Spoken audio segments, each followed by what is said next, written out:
minimize. Again, y'all can holler at it any time. And this is just my sharing of, what I see what's going on right now, just my perception. And man, there's so much going on right now as far as the coronavirus and lots of other things. And, 2020 is really living up to the year of illumination. And as far as what's going on with the world and new things coming to light that had been hidden. And I'm really big into imagery. And I do believe that there's a thumbprint in everything, and you can call that thumbprint God's thumbprint. I use the word source. I don't really get caught up on what people call the life-giving and life-sustaining source that all of our life and sustaining life comes from. And symbolism is hidden in everything. And as you can see on the screen here, we have aspects of 9/11. We have the Tree of Life, the Merkaba, the old Saturn symbol. Here we have the Ark of the Covenant, and I'm really big into the sphenoid bone in the center of our head, being the Ark of the Covenant. That's the red in the skull you see there. And then here we have the Torah, which is interesting because here's this toroidal field. All that information that's been coming out recently. This toroidal field sounds a lot like Torah, right? And the 7 seals, and we're going to get into the 7 seals later in this video. And I'm going to try to keep this as short as possible. So that I can just keep the information coming in. So from the macro to the micro, for me, it's a God's divine design. And of course, people talk about, when negative things happen, is really God present. And I'll get into my answer regarding that in a minute. But everything is fractalic. I mean, signs and codes come to me easy. My brain is that way. I was dyslexic as a kid. So I think that kind of helped twist my reality in a way that I could see things that maybe a lot of other people didn't see. It's like a hologram. We hear this term a lot, hologram. It's a fractalic hologram. Information is embedded within information, And our soul system, instead of calling it our solar system, I call it our soul system. We have different planets here, and I don't want to get I'm not like majorly follow my astrology and read it every day, but there is definitely a program within everything. So if God had a divine design, Source had a divine design, everything has a very specific meaning and a purpose. So if you just look at our soul system that actually constitutes our entire being, if you look at somebody's astrology chart, the sun is the ego, the Mercury is the mind, Venus is the heart, Earth is the physical, Mars is action, Jupiter is growth, Saturn is limitation. This is the part that we are here to break free of right now, especially all you light workers who, if you're on this, you're more than likely a light worker. And then Uranus. So from Sun to Saturn, all of that is personal, lower kind of personality growth. But once you break free of Saturn, you get into transpersonal, which is your expanded spiritual growth, which is Uranus, Neptune, and Pluto. Uranus is about breaking free of those things that are, it's your anus, if you break the word down. And those are the things where we have our heads and our, butts, the perspective there, and those patterns that just repeat over and over and over and over. Uranus moves into breaking those. Neptune is the god about the ocean, right? It's a planet of water. And it's about diving deep into the unconscious. And Pluto is transformation. Now, at any given time, we're kind of fluctuating through all of these. However, when it comes to Buddha's perspective, when Buddha talked about breaking free of the will, W-H-E-E-L, of birth and death, to me, Saturn represents breaking free of that. And some people want us to stay in that cycle. And we're going to focus on breaking free of it. That is my perception at this time. We're moving from an old time to a new time. And man, things are going to be so much different. And we're in that birthing process right now. So this is going to be significant in a minute. The Saturn is governed by the 10th sign. Now, remember when I wrote 9/11? 9/11 is missing a number, right? So 9, usually write 9/11. They're marking out 10. 10 is X in Roman numeral. So X is the center of the Merkaba, which is your heart center. And 1 is the number of responsibility and owning and commanding your world in a proper way. So Saturn relates to this 10th planet. Saturn is also known as Kronos, the devourer of time and youth. Sorry to put this little horrid picture here, but on the left is a 1636 painting by Peter Paul Rubens, and it's Saturn eating his sun. And there's a lot of negative things coming out about this type of thing. I'm not going to go over those things. You can investigate them yourself. Like this red symbol here is for Pizzagate, and a lot of other things that I really truly believe have been happening. And that's the 2020 lights being shown on this darkness that has been kind of hanging out in the background. And we're here to change that as light workers. Now, light workers can be kind of on that woo word, but light is awareness. I mean, we're here to be aware. I can now see that most of my awakening time period has really brought me to this time where I can share some things so to help other people be aware. I mean, what's better purpose to be aware than to share that forward?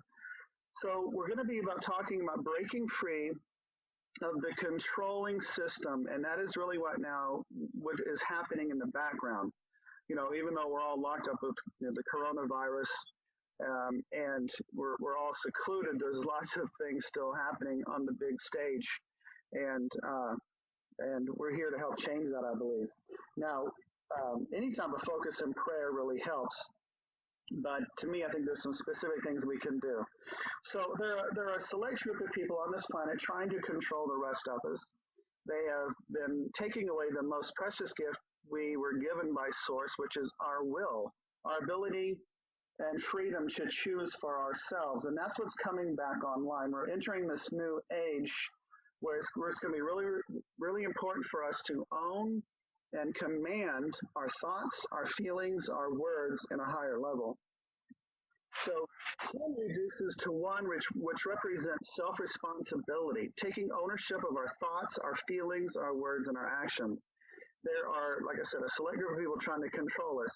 They do not want us to become self-empowered and self-governed, because if everybody became self-empowered and self-governed, then they couldn't use our consciousness and our spirit force as fuel to create what they want. And I honestly believe that we unknowingly, we fund what these people want to create. And it's done by fear, it's done by worry, it's done a lot through Hollywood, through the media. Whatever they put out there, boom, happens. And we are a collective. It's we the people. And we the people are in charge. However, all it takes is a little bit of fear, a little bit of worry, and you can manipulate and bend people to doing and creating the reality that you want if you're somebody in control. And that is what we're breaking free of. Into the Aquarian age where there's not one ruling thing, everybody together is empowered. So they've been taking away that precious gift, which is our will, for quite some time. And they've kind of chosen to keep us in a 9/11, which is emergency state, right?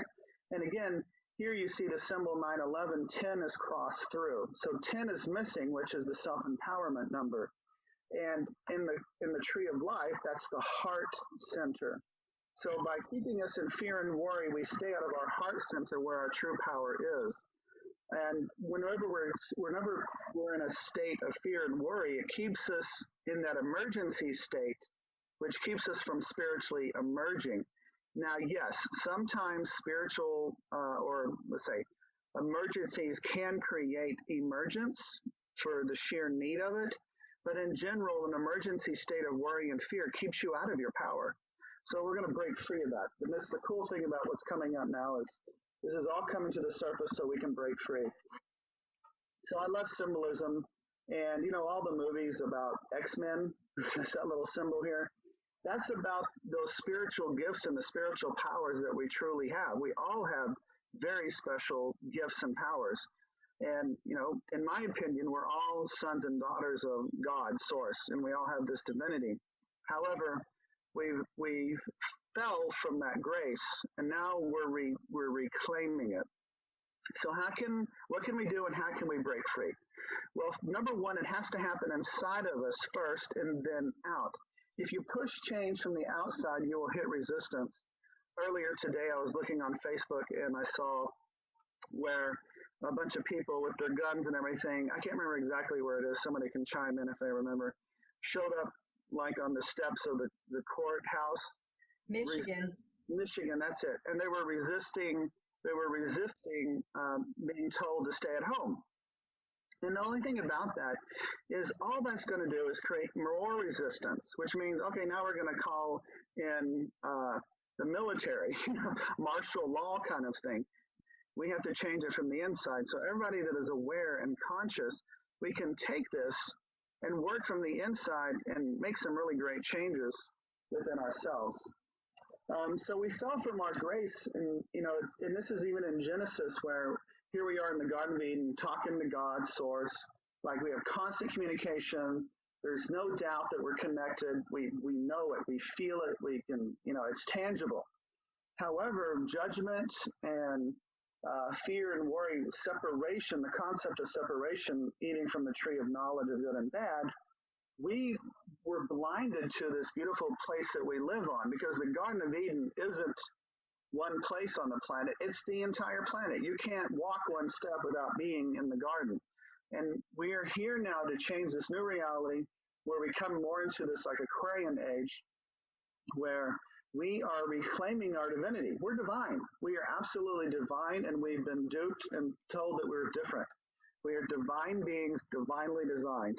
And what we took and swallowed in and ate in, the apple being an example, was a false fruit. It was a mistruth that has been kept us blind for a long time.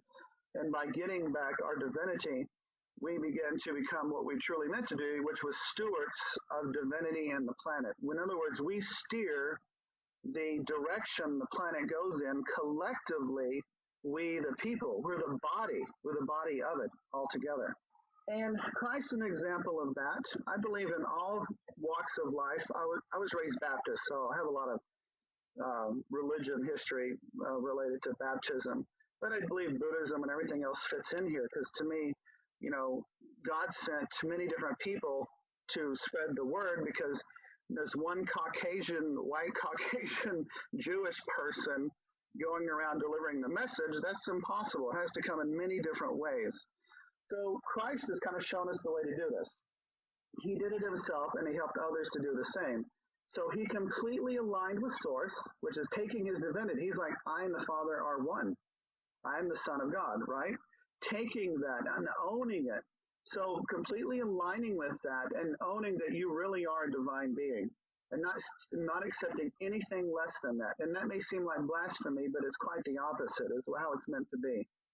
And he opened the 7 seals, which are the 7 chakras, which are centers of consciousness. So life, aka love, aka God, aka Source, poured through every aspect of his being once he completely aligned with Source and opened all his seals. So when we do that, love is in all of our thoughts, it's on all of our visions, it's in our words, it's in our passion, it's in our intent, our feelings, and our actions. That's how it works. That's when love, when God hits the planet, is when we're the ones pouring it out of us. And we do that by paying attention to what's going on the planet, but then we choose a higher path. I saw this morning that Bruce Lipton's I love Bruce Lipton, cell biology, spiritual biology. He's really great and puts so much great information out there. He did a little talk this morning. They're starting in meditation, which I recommend you join in. You can kind of use what I'm going to share with you today, but at 11 a.m. and 11 p.m., tune in every day, and you're focusing on the positive change you want to see in the world. And I think that's a great example, because you keep putting that energy into the planet of where we're going, because we, as a collective, are steering it. However, other people have been steering us, and it's time to no, I'm steering this planet in a love-giving, a love-sharing way, and I'm not going to accept anything less. And another thing is he surrogately healed the planet, the people. So depending on, stories you read, if you just even see it as a metaphor, Christ took on the sins of other people. And I see that a slightly different way. I had an aha today regarding that, because I've been really studying some things the last couple of days, and a lot of it not so positive, and I had to really kind of come to terms with some things, because I'm doing this clearing inside myself that I'm talking about, that we all should be doing, and purifying my thoughts and feelings, but also being open to what's out there. And the aha I had was that if you've been in any kind of energy work, you've probably done some surrogate work, which means you work on somebody. Like say, if I wanted to do a session on Darcy, and she's in Corpus Christi, but she's not here, and I want to use a surrogate, maybe I would use Leanne as a surrogate. So I would work on Leanne in lieu of working on Darcy. That's called a surrogate type of work. So what came to me is, oh man, that's exactly what Christ did. Christ did a surrogate work. So I'm not saying you go out there and get crucified, but if you're seeing this negativity on the planet that you don't like, you imagine taking it into your system and you clear your system regarding the issue. Does that make sense? So in other words, I'm doing this work on myself as if I am the thing. So I'm taking it inside of myself and I'm using myself as a surrogate to address like children being suppressed or oppressed, that type of thing. And I'll get to that in a little bit deeper in 1 second. So we're here to shine the light and love of awareness at this time and owning our divinity. This is who you really are. 100% believe this. You cannot tell me any different. We are divine beings, divinely created. Our perception just messed it up. I don't believe there's two sources. I don't believe there's two sources in one evil, one light. There's one source. And that other thing that comes out, which you call evil, is just live backwards. Evil is the word live backwards. When we begin to live in a contrary way, our energy spins the wrong direction. We begin to be evil, but that's not a true force. It's a perversion. So the only true thing in reality is life-giving and life-supporting. So Corona, in a way, is a false reality because it is not life-giving and life-supporting. And it's also furthering the agenda of lots of other little things happening in the background, like 5G and stuff like that. But the cool thing about this is you don't have to focus on those things because we can change it all. We can change it all internally because we're going to turn on our light network. So I want to share a little symbolism here. So here we have Pisces, the fish. Actually, if you drew this out, you'd have two circles that overlapped. It's called the Piscean equation right in the center. This is another symbol for Pisces, and we're moving to Aquarius. So in Aquarius is represented by waves, but they're not water waves, they're air waves, they're mental waves. We're moving into reality where what we think, what we feel, and what we say is going to be broadcast out into the world in a much stronger way. Personal creation, personal empowerment is about to extremely speed up because we're going to start creating in a much stronger way. And right now, those things that are in the way of that higher creation, in our way of broadcasting more light and love, is being purged. So we're kind of in the cave purging that. And here you have the toroidal field.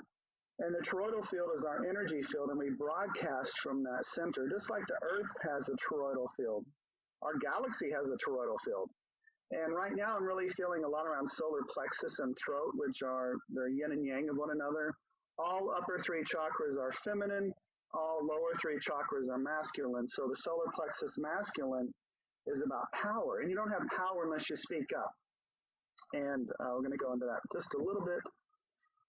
And this is how I break it down. So I begin to play with the symbols in the torsion field or toroidal field, and you see how the Piscean energy totally relates to that torsion tube in the center and the heart energy, which is at the center. I've got better drawings of this, and I don't have the time to go into it as deep as I'd like to. This is called the inertia field, which is coming out of the heart energy. And this is a field that surrounds us. And you can see how I put the Aquarian waves on the outside of that. So we're moving from being so self-centered into broadcasting out the right radio stations. It's like, be aware of what you are broadcasting, because what you're broadcasting is just like throwing seed out. It will grab hold of whatever fertile ground it can, and it will grow. So when you say something or you share a thought or an idea, you're like actually throwing that idea. And if somebody catches it and they swallow it and they take it in, it just grows more and more. That's why it's important to only broadcast positive things. That's why I'm not going to go into the dark side of what's happening, because that's about to be obliterated. When I was a kid, we went to Carlsbad Cavern, and back in the day, I don't know that they do this anymore, but it's like pitch black. They turn all the lights out, and then they light a match. I mean, just one little wooden match, and the whole thing lights up. So light is so much more powerful than darkness, because darkness is just a shadow. It's a perversion of what's really there. It doesn't have any real power. The source, everything that is life-giving and life-sustaining has a source. Where would that life come from without being plugged into source, right? Everything that is not that doesn't really have anything to plug into. It's just an illusion, and it survives by basically replicating itself in other people's consciousness, like fear. Fear needs other people to propagate it long enough, just like the corona thing. So I want to bring, because I love fractals, and I believe reality is a fractal. So here we have a cell in the center, and this is very similar to what the coronavirus looks like. But all of the cells aren't smooth like you think they are. They have all these little antennas and things on them. And right here this is called a lipid. It's a fat. And our cell membranes are made of lipids. You can see how they're lining the cell. That's what we are. We're like the connective communication to the outer world. We're an extension of that. And we can have a great communication network with reality around us, or it can be all jammed up with all kinds of negative things. And that's part of the clearing I feel is happening right now, is we're clearing from the inside out, so that not only what we broadcast individually, but as a planet, as a collective, is going to reach a new higher level. We are that communication network. Every one of us is connected. We are the solution. We're the ones we've been waiting for. So this network that's around the planet, what I imagine is each one of us being a spot of light. So if you took a globe and you stuck a pin in every place that there was somebody focusing on positive energy, you would create a network around the planet. So now is the time to come online, bring in the lightness, and connect with others doing the same thing, so that we're turning on the internet instead of the internet. So it's funny that we use the word internet. It's like entering a web of getting trapped, where the internet is about freedom, empowerment, and strength, and helping free people up. I'm going to give you what I feel is some things to really align with source to bring about this change. And it's about clearing the temple, aligning and opening the seals, heart-centeredness, and then connecting to source. And then from that space, that's where you meditate, put your intent and your focus after you've done all that first. I remember in the Bible, there's some stuff about fasting. And there was this fight, I can't remember between who, but they would pray, and then they would go into battle, and they would get their butts kicked. And then they'd go back to their, they would retreat and get ready to attack against Mars, then they would pray, and then they'd go back out and get their butts kicked. And that happened like 2 more times until one of the elder guys goes, okay, fast before you pray. They fasted and then prayed, and then boom, they won.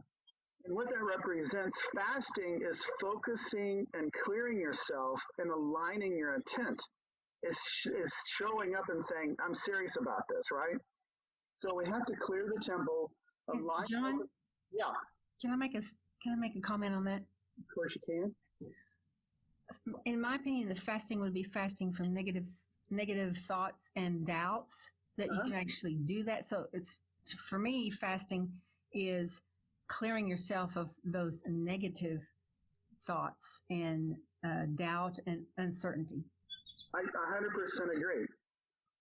That's what the exercise I'm going to show you is focused on. So yeah, you're right on. Because the physical fasting is just one aspect of that. But yeah, fasting, like fasting from media, fasting from TV, fasting from those things. I really effort at not letting negative things enter my consciousness field. The main thing I'm saying here is if you say an intent or a prayer or a focus without clearing the temple, aligning your seals, being in your heart centered, which is what Christ is about, and connecting to source, yeah, some stuff will happen, but to really supercharge what you want to bring in, you want to do the above.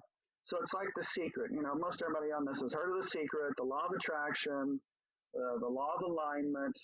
How come it doesn't work all the time? Well, it doesn't work all the time because in some instances, we may have a negative, like you were saying, Deborah, a negative perception that is contrary to what we're wanting to create. So we need to clear ourselves first. So this time period to me is all about really getting ourselves clean, clear, and I've been doing some different kind of fast here and there to help myself physically. I'm doing a physical fast to help cleanse my will, because fasting is an exercise of your will, and developing our will is important. The whole concept of giving your will up to someone else is a controlling elitist type of thing. God doesn't want to give you to give your will up. God gave you free will. Why would God give you free will and say, nah, nah, nah, nah, nah, you can't use it? No, that's crazy. So we are here to develop our wills. And that's where our power is. That's where our sovereignty is. I'm going to run you through some exercises, which is clearing the temple, aligning your seals, focusing heart-centered, connecting to source. And then from there, once you do that, it's kind of an upper chakra thing. So the first chakra is the crown, which represents thought. So you think about what you want to create, and then you bring in the visual part, which is the third eye, and then your internal words are speaking to what you want to create. So again, if there's something that you feel or know about that's happening in the world about oppression, if you want to focus on helping clear the coronavirus, you visualize what you want. We get so caught up on trying to fix the thing. Like we'll even use really high-powered, energetic, spiritual tools to try to fix the problem instead of just going to the problem being fixed. So it's like we're just going to go straight to, in your imagination, what you want to focus on and create. You're going straight to that. And what I'm going to share with you is a technique. We call it the Christ-hearted engine, because to me it really is like an energetic source and force. I'm just going to run you through that. So during this exercise,